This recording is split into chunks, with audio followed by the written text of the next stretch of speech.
No môj zlatý, už som sa bála o tvoje duševné zdravie, pretože viem, že si dlho neuľavil na niekom a viem, že ty to potrebuješ. Tak som rada, že si sa ozval, že znova si ukázal, no aký si ty úžasný a inteligentný, keď sa musíš rýpať vo vzťahu druhých ľudí. Nechápam, čo tu nezverejníš svoj vzťah a svoje videá, ktoré si nám ukazoval, ktoré si mal s Dávidom.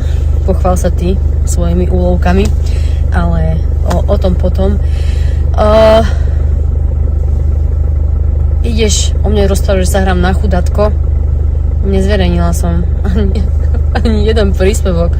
Toto sú reakcie ľudí. Toto je to, ako vás, ako bandu ľudia vnímajú. To, ako ste sa odprezentovali, čo z vás vyžaruje, čo z vás srší, čo vychádza z týchto vašich úst. Proste týka môjho vzťahu a týchto vecí. Už som sa niekde o tomto vyjadrovala, vy tie vyjadrenia, čo skoro uvidíte, a takisto pre vás pripravujem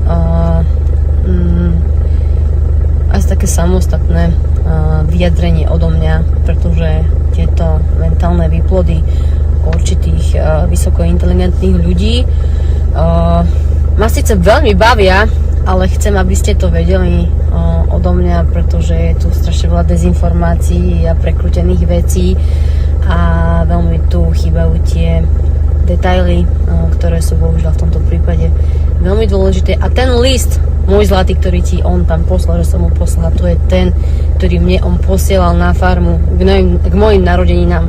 To nie je list, ktorý som mu ja písala, takže nezverejňuj zase hlúposť. Nestrápňuj sa. Už si hanby spravil dosť tej televízii, naozaj.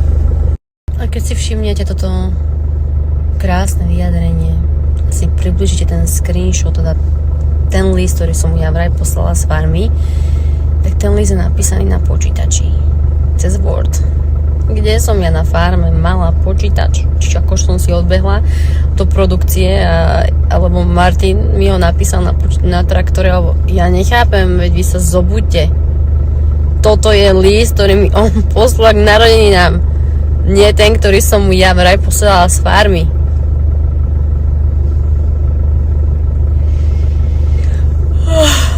Dajte niečo lepšie, toto ma nudí.